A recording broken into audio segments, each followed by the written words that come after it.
नमस्कार, स्वागत है आपका एक बार फिर से सत्ता के गलियारों की हलचल, गपशप और कानाफूसी पर आधारित हमारे इस खास कार्यक्रम में। तो चलिए शुरू करते हैं पावर सेंटर।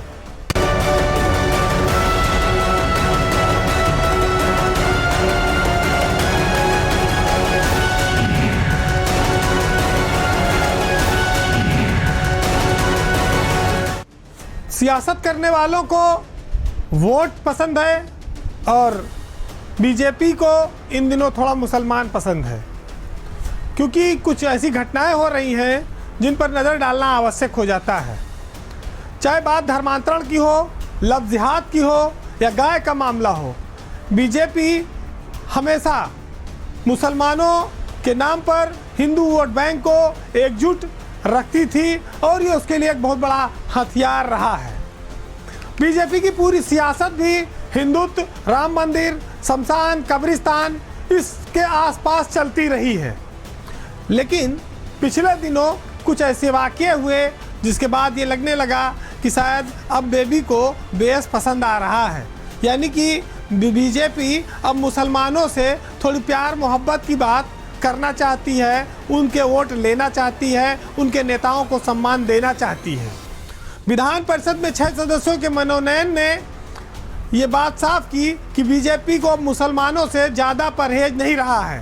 प्रोफेसर तारिक मंजूर जो अलीगढ़ विश्वविद्यालय के वीसी हैं, उनको बीजेपी ने नामित कोटे से एमएलसी बनाया है, विधान परिषद का सदस्य बनाया है। इधर कुछ मुस्लिम सांसद प्रधानमंत्री से भी मुलाकात कर आए हैं। तो ये सब बातें एक साथ कई सारे संदेश दे रही हैं। संदेश ये भी है कि बीजेपी की नज़र खाली बसपा के दलित वोटर पर भी नहीं है, उसकी नज़र बीएसपी के मुस्लिम सांसदों पर भी है। तारिक मंसूर के मामले पर आएंगे तो ये साफ है कि बीजेपी ने ये कहा था कि वो पसमानदा मुसलमान को अपने साथ जोड़ना चाहती है, उनके लिए सम्मेलन कर रही है। लेकिन ये बात सिर्फ जुबानी जमा खर्च तक सीमित नहीं थी। उसने कहा कि हम इस पर अमल करके दिखाएंगे, और तारिक मंसूर की नियुक्ति इस बात का साफ संकेत है कि अब बीजेपी मुसलमानों के ऐसे चेहरों को अपने साथ लाना चाहती है जो उसको मुस्लिम वोट दिलाने में सहायक हो। वैसे तारिक मंसूर साहब जब एमयू के बीसी थे तब उनकी नज़दीकी काफ़ी समय पहले दिखने लगी थी बीजेपी के साथ, क्योंकि एमयू के दीक्षांत समारोह में प्रधानमंत्री नरेंद्र मोदी ने उस समय संबोधित किया था। और एक राय ये बनी, एक चर्चा ये थी कि जब से प्रोफेसर तारिक मंसूर एमयू के बीसी बने हैं तब से एमयू का जो कैंपस है अलीगढ़ मुस्लिम यूनिवर्सिटी का, वहाँ से बीजेपी, आरएसएस और मोदी सरकार के खिलाफ उठने वाली आवाज़ों को वो शांत करने में काफ़ी बड़ी भूमिका निभा रहे हैं। और इसी का इनाम अब उनको उच्च सदन यानी कि विधान परिषद में भेजकर मिला है। दूसरी ओर बसपा के कुछ सांसद जो मुस्लिम हैं, उनको मोदी में बहुत सारी अच्छाइयाँ दिखने लगी हैं। कुछ दिन पहले कुंवर दानिश अली जो अमरोहा के सांसद हैं, वो प्रधानमंत्री से मिले थे, उनकी फ़ोटो वायरल हुई, लोगों ने देखा। उसके पहले एक वाक़या हो रहा था जब बिजनौर के सांसद मलूक नागर ने बजट पर प्रधानमंत्री नरेंद्र मोदी की खुलकर प्रशंसा की थी सदन के भीतर। तो उत्तर प्रदेश में जो ये परिस्थितियां बदल रही हैं, बसपा के सांसदों का जो प्यार आ रहा है बीजेपी के तरफ, और बीजेपी जो मुसलमान नेताओं को आगे बढ़ा रही है, उसको लेकर ये साफ है कि लोकसभा 2024 का चुनाव नज़दीक है। इन मुलाकातों के बहाने, इन सम्मानों के बहाने जो एक तारीफ़ों का सिलसिला चल रहा है वो और तेज हो गया है। हालांकि हिंदू समाज में इस प्रेम को लेकर अभी कोई रिएक्शन नहीं है, लेकिन जानकार ये मानते हैं कि बीजेपी अपने ऊपर जो एक नारा उसने दे रखा है कि सबका साथ, सबका विकास, सबका विश्वास, सबका प्रयास, उस नारे को अब वो पूर्णता के रूप में सार्थक करना चाहती है, जिससे कोई आगे चल के उंगली न उठाए। हालांकि बीजेपी में अगर आप देखेंगे तो मोहसिन रजा और दानिश आज़ाद अंसारी पहले से विधान परिषद के सदस्य हैं, और दानिश आज़ाद अंसारी को बीजेपी ने मुस्लिम कोटे से मंत्री भी बना रखा है। बात अब उत्तर प्रदेश के बिजली विभाग की, जिसके कारनामे, अफसरों के भ्रष्टाचार उनके निर्णय लगातार चर्चा में रह रहे हैं। और यूपी में जो मध्यांचल डिस्काम है बिजली विभाग का, वो तो इन दिनों भगवान भरोसे चल रहा है। वो कुछ ऐसे रिकॉर्ड बना रहा है, ऐसे अजब गजब कारनामे कर रहा है कि आप भी सुनकर हैरान हो जाएंगे। बिजली से ज़्यादा अब बिजली विभाग के अफसरों के कारनामों की चर्चा होने लगी है। उत्तर प्रदेश के मध्यांचल विद्युत वितरण निगम में तमाम ऐसे रिकॉर्ड बन रहे हैं, इतिहास बन रहे हैं, जो शायद अब आगे चलकर कभी टूटेंगे नहीं। हम लोग कहते हैं कि चिराग तले अंधेरा है। चिराग तले इसलिए अंधेरा है क्योंकि यहाँ पूरी सरकार चिराग लेकर बैठी है और उसके नीचे बैठे हुए अफसर यहाँ अंधेर गर्दी फैलाए हुए हैं, मचाए हुए हैं। बात मध्यांचल के एमडी भवानी सिंह खंगा राउत की, जो इस रिकॉर्ड को बनाने में जल्दी इतिहास के पन्नों में दर्ज हो जाएंगे। खंगा राउत खुद को बड़े ईमानदार आईएएस अफसरों में मानते हैं और वो ऐसा प्रदर्शित भी करते हैं, लेकिन उनके द्वारा लिए गए निर्णय और कारनामे भ्रष्टाचार के तमाम सारे रिकॉर्ड को तोड़ रहे हैं और ये दर्शाते हैं कि या तो वो अक्षम हैं और या वो संलिप्त हैं। आज एक और नया मामला आपके सामने लेकर आया हूं कि एक इंजीनियर 19 जिला, यानी कि एक इंजीनियर के पास 19 जिले का चार्ज है। मध्यांचल जो है विद्युत वितरण निगम, इसमें पूरे में 19 जिले शामिल हैं और इस 19 जिले में एक एक्सीएन है, वो पूरे मध्यांचल का चार्ज लिए हुए है। एक आदमी, उसका नाम है इसरार अहमद। ये मामला जो है उत्तर प्रदेश के बिजली विभाग के सिविल डिवीजन से जुड़ा हुआ है। मध्यांचल विद्युत वितरण निगम जो है उसमें जो निर्माण के कार्य होते हैं, सिविल के कंस्ट्रक्शन के काम, उसके 5 डिवीजन बने हुए हैं पूरे 19 जिलों में, जिसमें LESA, Bareilly zone, Lucknow zone, Ayodhya zone और देवीपाटन मंडल ये शामिल है। इन 5 जगहों पर सिर्फ एक एक्सीएन को चार्ज है, इसरार अहमद को। अब इसरार अहमद के अलावा मध्यांचल में कोई एक्सीएन नहीं है 19 जिले का चार्ज लिए। और हैरत की बात यह है कि इसरार अहमद अपने गृह जनपद के भी एक्सीएन हैं, वो बरेली के रहने वाले हैं और वहाँ का चार्ज भी लिए हैं, इन्हीं के पास है। और इतने नहीं, एक्सीएन से जब उनका पेट नहीं भरा तो फिर वो नीचे वाला पद एसडीओ का भी जाके चार्ज ले लिए अयोध्या में। तो ये उल्टी गंगा अंधेर नगरी, जो आप सोचना और समझना चाहें वो समझ लें कि यानी कि एक आदमी के पास एसडीओ एक्सीएन समेत 19-20 चार्ज हैं और भवानी सिंह खंगा राउत ईमानदार आईएएस अफसर एमडी बनकर बैठे हैं। भ्रष्टाचार के कई सारे मामले हैं। अब ये सिविल डिवीजन के मामले आप सुनिए कि जब इसरार अहमद अयोध्या में तैनात हैं, वहाँ पर एसडीओ का भी चार्ज है, लेकिन जो काम स्वीकृत होता है उससे ज़्यादा पैसा निकाल कर खर्च कर लिया जाता है। 2 उदाहरण छोटे हैं। एक रामनगर में 3311 केवीए सब स्टेशन का मामला है, जिसमें एमडी ने 8,33,000 रुपये का अप्रूवल दिया, लेकिन एक्सीएन ने वहाँ पर खर्च कर लिया 9,66,000। कैसे? क्योंकि जो जेई था अमित मिश्रा, उसने एमडी बना दी।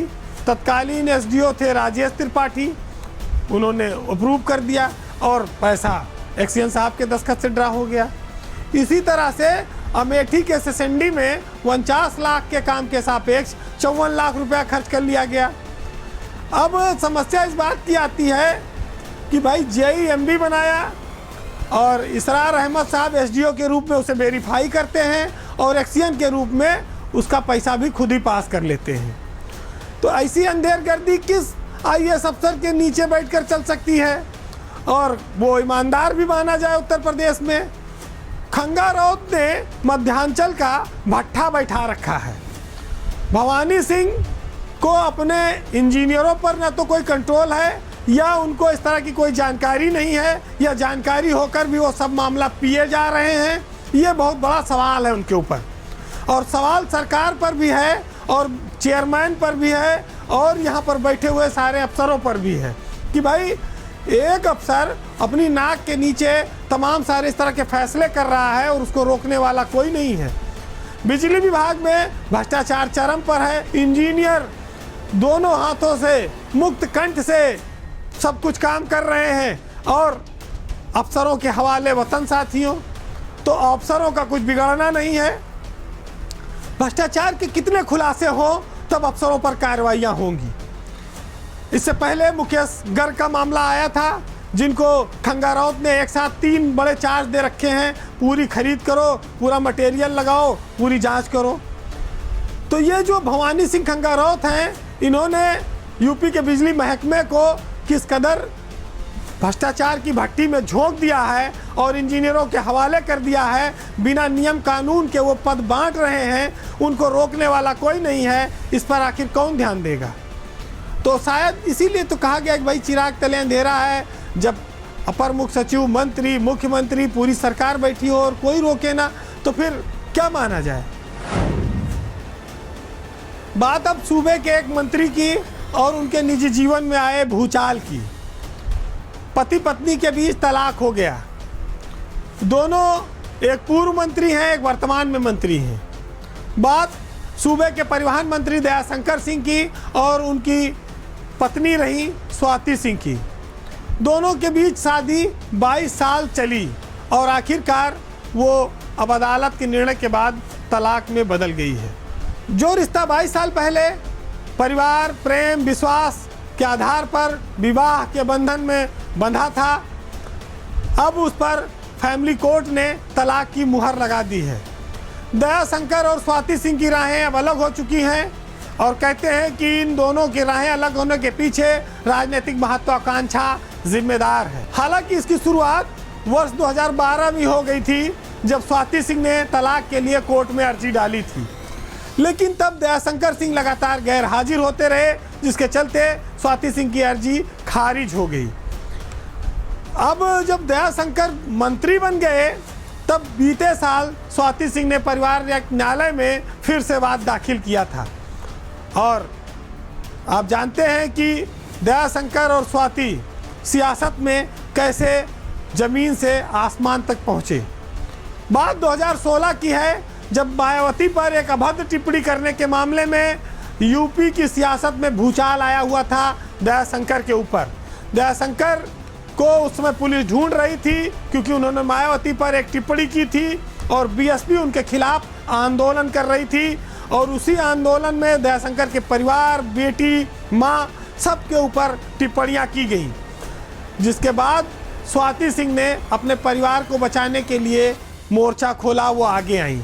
तमाम अशोभनीय नारों का जवाब मीडिया के माध्यम से, कानून की लड़ाई से उन्होंने दिया। इसी बीच दयाशंकर जेल चले गए और ये स्वाति सिंह एक जुझारू नेता के तौर पर, महिला नेता के तौर पर लखनऊ में उभरी। मीडिया का इसमें बहुत बड़ा रोल रहा स्वाति सिंह को एक बड़ा नेता बनाने में, और वही कारण भी था कि मायावती और उनकी पार्टी बैकफुट पर आ गई स्वाति सिंह के मामले में, जिसका फायदा उन्हें मिला और वो विधायक बनते ही यूपी सरकार में स्वतंत्र प्रभार की मंत्री बन गई। हालांकि जब स्वाति सिंह मंत्री बन गई, तब ये बात आती रही जब दयाशंकर जेल से छूटे कि पति पत्नी के बीच रिश्ते उतने सहज नहीं हैं। धीरे धीरे ये राय बनने लगी कि सब कुछ जीवन में चुकाया दयाशंकर ने, और ऐन वक्त पर जब पाने का समय आया तो वो स्वाति सिंह के खाते में चला गया। और दयाशंकर खाली हाथ हैं, जो पार्टी के लिए बहुत लंबे समय तक काम करते रहे। तो इस मामले को बैलेंस करने के लिए 5 साल इंतजार करना पड़ा, क्योंकि स्वाति सिंह 5 साल मंत्री रहीं। 2022 में ये पासा पलटा, स्वाति सिंह का टिकट काटा गया, दयाशंकर सिंह को बलिया से टिकट मिला, वो विधायक बने और फिर उनको सरकार में परिवहन मंत्री जैसा बहुत बड़ा महकमा दिया गया है। तो सियासत में एक मंत्री रह चुका है, एक मंत्री है। दोनों ने उच्च पायदान को छुआ, लेकिन विचार नहीं मिल पाए। पति पत्नी दोनों एक ही पार्टी की सियासत में हैं, लेकिन आपस में अब तो रिश्ता खत्म हो गया, तो स्वाभाविक बोलचाल पहले से भी नहीं रही होगी, अब कोई नाता भी नहीं रहा। सिर्फ एक बंधन ऐसा है जो इन दोनों को एक डोर से जोड़ता था, वो बच्चों का। हालांकि दोनों बच्चों पर अधिकार माँ का है, यानी स्वाति सिंह के पास वो दोनों बच्चे हैं। तो यूपी की सियासत में बहुत अरसे बाद शायद ऐसा आपको कभी ध्यान होगा कि कोई राजनीतिक परिवार, कोई मिनिस्टर पद पर रहते इस तरह की उसकी फैमिली में डिवोर्स का मामला आया हो। पावर सेंटर में बात अब खाकी और खादी के एक अजब संयोग की। उत्तर प्रदेश की ब्यूरोक्रेसी में वैसे बहुत सारे नाम हैं, बड़े बड़े नाम हैं, लेकिन आज हम 2 आईपीएस अफसर रहे उनकी चर्चा करेंगे।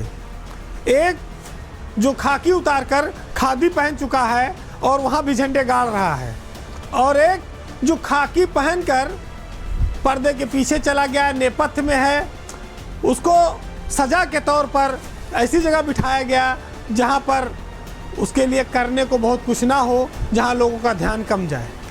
बात उत्तर प्रदेश के 2 आईपीएस अफसरों की हो रही है, जिसमें से एक हैं असीम अरुण और दूसरे हैं जेएन सिंह, जय नारायण सिंह।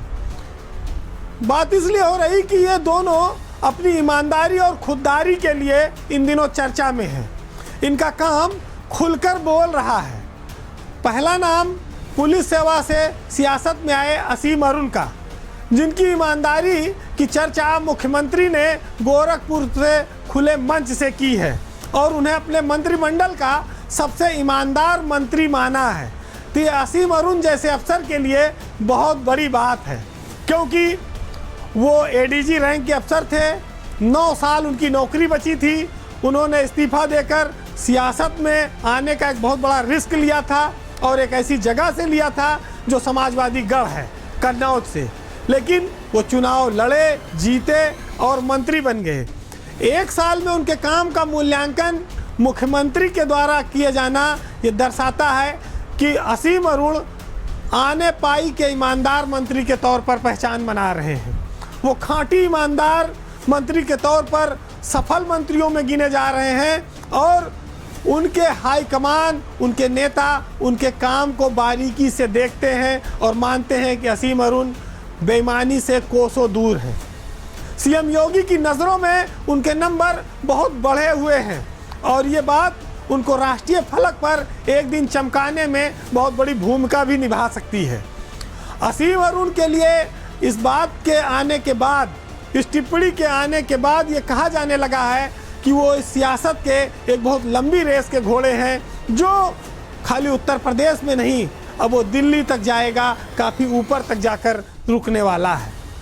दूसरी ओर बात जेएन सिंह की, जो एडीजी रैंक के अफसर हैं। पिछले 2 सालों से उनको मुरादाबाद एकेडमी का निदेशक बना के रखा गया है।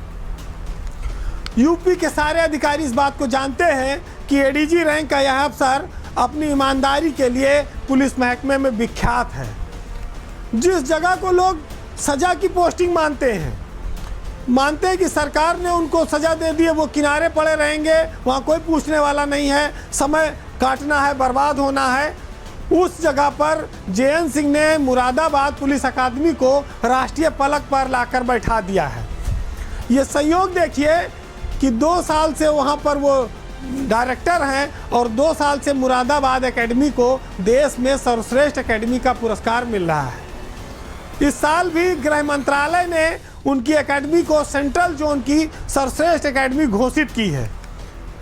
अब आप एक बार गौर करें कि यूपी में 50% अफसर जो हैं, जो साइड पोस्टिंग में रहते हैं, उनका अधिकतर समय अफसरों की टांग खिंचाई में, एक दूसरे की बुराई करने में, सरकार में पद पाने के जुगाड़ में, इसमें बीतता है। और लखनऊ से दूर जब पोस्टिंग हो जाती तो उन जगहों पे ना रह के छुट्टी लेके इधर उधर भागते रहते हैं।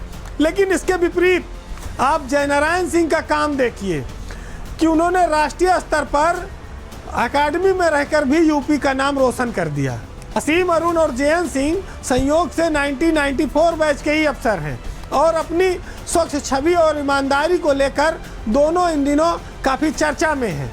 तो योगी सरकार के लिए जहां तमाम सारी भ्रष्टाचार के विभागों की शिकायतें आती रहती हैं, वहां कुछ अफसर और मंत्री ऐसे भी हैं जो उनकी साख को बढ़ा रहे हैं। तो जय नारायण सिंह जैसे लोग जो सरकार के लिए उपयोगी हो सकते हैं, जो ये कहती है कि भ्रष्टाचार पर हमारा 0 टॉलरेंस है, यानी कि हम ईमानदारी और पारदर्शिता के साथ सरकार चलाना चाहते हैं और ऐसे ही अफसर रखना चाहते हैं। लेकिन किन कारणों से, किन की पसंद और नापसंद से पिछले 2 साल से ऐसे लोग किनारे डाले गए हैं, एकेडमियों में डाले गए हैं, सज़ा के तौर पर पोस्टिंग पा रहे हैं, उनकी ओर ध्यान कब जाएगा? वो वहाँ पर भी कुछ काम ऐसे कर रहे हैं कि उनको राष्ट्रीय स्तर पर तो पहचान मिल रही है, लेकिन उत्तर प्रदेश में जो सरकार बैठी है वो उनकी ओर नज़र इनायत कब करेगी, इसका इंतज़ार है। बहरहाल बहुत तारुफ कराना या बहुत परिचय देना किसी का बहुत आवश्यक नहीं हो जाता, क्योंकि आदमी का काम खुद बोलता है और वो काम सरकारों को भी दिखता है। अब वहाँ बैठे कुछ लोगों के गुणा और गणित के हिसाब से भले वो फिट ना आता हो। अब पावर सेंटर में आपको जाते जाते हम इसी पर अनवर जलालपुरी साहब की कुछ लाइनें आपको सुनाएंगे, क्योंकि उनसे कहा जाता था कि भाई अपना परिचय दीजिए जब वो मंच पर आते थे, अपना तारुफ कराइए। ऐसे ही इन अफसरों के लिए है जो ईमानदारी से ज़िंदगी जीते हैं, वो अपना तारुफ नहीं करा पाते। उनके लिए ये आप सुनिएगा कि मैं एक चिराग हूँ, दीवार है न छत मेरी, हवाएं करती हैं फिर भी मुखालिफत मेरी। मैं बादशाह हूँ गुजरे हुए ज़माने का, सिमट के रह गई है एक घर में सल्तनत मेरी। नमस्कार।